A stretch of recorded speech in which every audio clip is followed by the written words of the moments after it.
Hi hello ನಮಸ್ಕಾರ ಸ್ನೇಹಿತರೆ.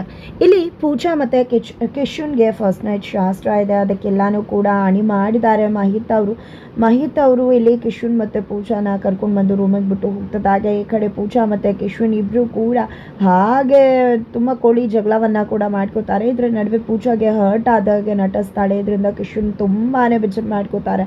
ಅದು ತಮಾಷೆ ಅಂತ ಗೊತ್ತಾದಾಗ ದಯವಿಟ್ಟು ಈ ರೀತಿ ಮಾಡಬೇಡ ಪೂಜಾ, ನಿಜವಾಗ್ಲೂ ನಿಂಗೆ ಸ್ವಲ್ಪ ನೋವಾದರೂ ನನ್ನಿಂದ ಸಹಿಸೋಕ್ಕಾಗೋದಿಲ್ಲ, ನೀನು ಯಾವತ್ತೂ ಖುಷಿಯಿಂದ ಇರಬೇಕು ಅಂತ ಹೇಳ್ತಾರೆ.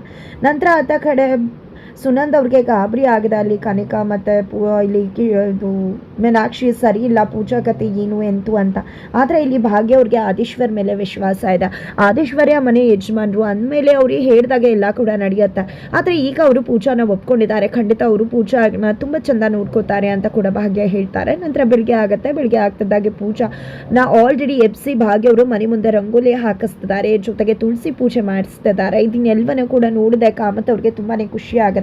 ಮೀನಾಕ್ಷಿ ಅವರು ಕಾಫಿ ಮತ್ತೆ ಪೇಪರ್ನ ಕೊಡೋಕೆ ಬಂದಾಗ ಇಲ್ಲಿ ನೋಡಿದ್ಯಾ, ನಾನು ಯಾಕೆ ಭಾಗ್ಯ ತಂಗಿನೇ ನನ್ನ ಮನೆ ಸೊಸೆ ಆಗಬೇಕು ಅಂತ ಹೇಳ್ದೆ, ನೋಡು ನನ್ನ ಸೊಸೆ ಹೇಗಿದ್ದಾಳೆ ಅಂತ. ಆಲ್ರೆಡಿ ಪೂಜೆ ಮಾಡಿ ರಂಗೋಲಿ ಹಾಕಿ ಎಲ್ಲನೂ ಕೂಡ ಹೇಗೆ ಮಾಡ್ತಿದ್ದಾಳೆ ಅಂತ ಹೇಳ್ತಾರೆ. ಇದನ್ನೆಲ್ಲಾನು ನೋಡಿದ್ದೆ ಮೀನಾಕ್ಷಿ ಅವರು ಕೆಂಡಾಮಂಡಲ ಆಗ್ತಾರೆ.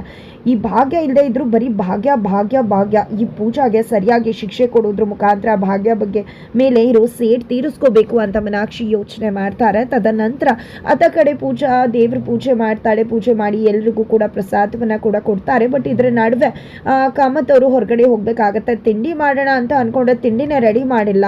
ಇಲ್ಲಿ ಯಾಕೆ ಏನು ಅಂದರೆ ಮೀನಾಕ್ಷಿ ಅವರು ಹೇಳಿದ್ರು ಅಂತಾರೆ. ಬಟ್ ಮೀನಾಕ್ಷಿ ಅವರು ಪೂಜಾನೇ ಅಡುಗೆ ಮಾಡಬೇಕು ಅನ್ನೋ ಕಾರಣಕ್ಕೆ ಈ ಒಂದು ರೀತಿಯಲ್ಲಿ ಮಾಡಿರ್ತಾರೆ. ಬಟ್ ಮೀನಾಕ್ಷಿ ಅವ್ರಿಗೆ ತುಂಬ ಚೆನ್ನಾಗಿ ಗೊತ್ತು ಪೂಜಾಗೆ ಅಡುಗೆ ಗಿಡ್ಗೆ ಬರಲ್ಲ ಅಂತ. ಹಾಗಾಗಿ ಪೂಜಾಗೆ ಅವಮಾನ ಮಾಡಿ ನೋವು ಮಾಡಬೇಕು ಅಂತಲೇ ಈ ರೀತಿ ಎಲ್ಲ ಮಾಡಿದ್ದಾರೆ. ಹಾಗಿದ್ರೆ ಇಲ್ಲಿ ಪೂಜಾ ಅಡುಗೆ ಮಾಡಿ ಜಯಿಸ್ತಾಳೆ. ಅದರ ನಡುವೆ ಭಾಗ್ಯ ಮತ್ತು ಆದೀಶ್ವರ ನಡುವೆ ಇರ್ತಕ್ಕಂಥ ಸಂಬಂಧ ಗಾಢವಾಗ್ತದೆ. ಇಲ್ಲಿ ಭಾಗ್ಯ ಹೊರಗಡೆ ಹೋಗ್ಬೇಕಿದ್ರೆ ಕಾರ್ ಕೈ ಕೊಡುತ್ತೆ, ಟೈರ್ ಪಂಕ್ಚರ್ ಆಗುತ್ತೆ. ಅದನ್ನು ಸರಿ ಮಾಡ್ಕೋಬೇಕಾದ್ರೆ ಭಾಗ್ಯ ಅಲ್ಲಿಗೆ ಆದೀಶ್ವರ್ ಬಂದಿದೆ, ಟೈರ್ ಇಟ್ಟು ನನ್ನ ಗಾಡೀಲಿ ಬನ್ನಿ ಅಂತ ಕರ್ಕೊಂಡು ಹೋಗ್ತಿದ್ದಾರೆ. ಇವರ ನಡುವಿನ ಒಂದು ಸಂಬಂಧ ಮತ್ತಷ್ಟು ಹತ್ತಿರ ಆಗ್ತದೆ. ಹಾಗಿದ್ರೆ ಏನಾಗುತ್ತೆ ಮುಂದಿನ ವಿಡಿಯೋ ನೋಡಿ.